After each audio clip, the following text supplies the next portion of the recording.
গত 11 September jam 24 news রাজ্যের direct DSP ও promotion প্রাপ্ত ডিএসপিদের সংঘাতের বিষয় নিয়ে খবর সম্প্রচার করেছিল। সম্প্রচারিত খবরে দাবি করা হয়েছিল ডিরেক্ট টিপিএস অফিসাররা এই মুহূর্তে ব্রাত্য। আরক্ষা প্রশাসনে তুলনামূলকভাবে অনেক বেশি সুবিধা ভোগ করছেন প্রমোশন প্রাপ্ত টিপিএস অফিসাররা। এই বক্তব্য ছিল ডিরেক্ট টিপিএস অফিসারদের।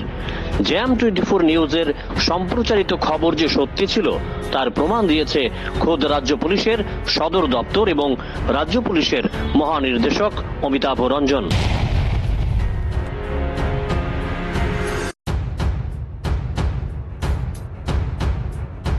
দেখুন দর্শক বন্ধু, গত 11 সেপ্টেম্বর জ্যাম 24 নিউজ এই সংক্রান্ত খবর সম্প্রচার করেছিল।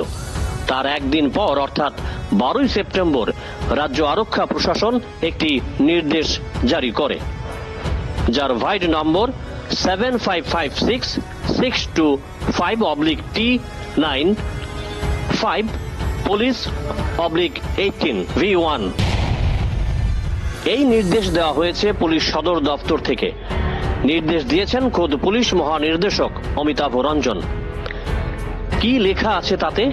অমল চক্রবর্তী টিপিএস গ্রেড 2, তিনি বর্তমানে সিপাহীজলা জেলার ডিআইবির ডিএসপি।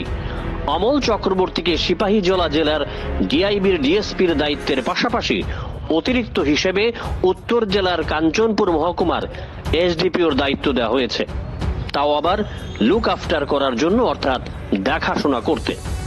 পরবর্তী নির্দেশ না আসা পর্যন্ত ডিএসপি অমল চক্রবর্তী উভয় দায়িত্বই পালন করবেন। অমল চক্রবর্তী একজন প্রমোশন প্রাপ্ত টিপিএস অফিসার। সাব ইন্সপেক্টর থেকে প্রমোশন পেয়ে ইন্সপেক্টর এবং পরে ডিএসপি হয়েছেন। প্রশ্ন হচ্ছে, রাজ্য পুলিশের কি ডিএসপিদের অকাল লেগেছে যে একজন ডিএসপিকে 2 জেলার কাজ দেখার জন্য দায়িত্ব দিতে হবে, তাও আবার রাজ্যের এক প্রান্ত থেকে অপর প্রান্তে? খবর অনুযায়ী রাজ্য পুলিশের এখনো বহু ডিরেক্ট টিপিএস অফিসার রয়েছেন যাদেরকে কোনোদিন এসডিপিওর দায়িত্বই দেওয়া হয়নি।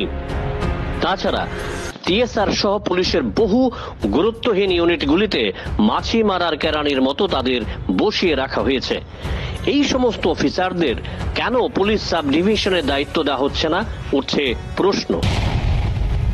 গত 12 সেপ্টেম্বর সদর দপ্তর থেকে প্রকাশিত ডিএসপি অমল চক্রবর্তীর নির্দেশ নামাতে স্বাক্ষর করেছেন পুলিশের এস্টাবলিশমেন্ট ইউনিটের আইজি শাশ্বত কুমার।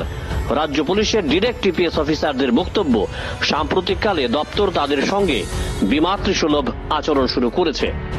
এই মুহূর্তে গোটা রাজ্যে মোট প্রায় 30 জন ডিরেক্ট টিপিএস গ্রেড 1 অফিসার রয়েছেন। 40 জনের অধিক আছেন প্রমোশন প্রাপ্ত গ্রেড 1 অফিসার। প্রমোশন প্রাপ্ত গ্রেড 1 অফিসারদেরকেই অধিকাংশ পুলিশ সাব ডিভিশনগুলিতে দায়িত্ব দেওয়া হয়েছে, আর ব্রাত্য রাখা হয়েছে ডিরেক্ট টিপিএসদের। প্রমোশন প্রাপ্ত ডিএসপিদের একই সঙ্গে দেওয়া হচ্ছে 2 থেকে 3টি দায়িত্ব। অন্যদিকে ডিরেক্ট টিপিএসদের বসিয়ে রাখা হচ্ছে হাত গুটিয়ে। পুলিশ সদর দপ্তরের অন্দরমহলের এই রাজনীতির অন্তরালে কে বা কারা রয়েছেন? কেনই বা এই সমস্ত কার্যকলাপের মাধ্যমে পুলিশের মধ্যে সংঘাতকে আরো গভীরে প্রতীত করছেন? আগামী পর্বে তা বিস্তারিতভাবে তুলে ধরবে জ্যাম 24 নিউজ।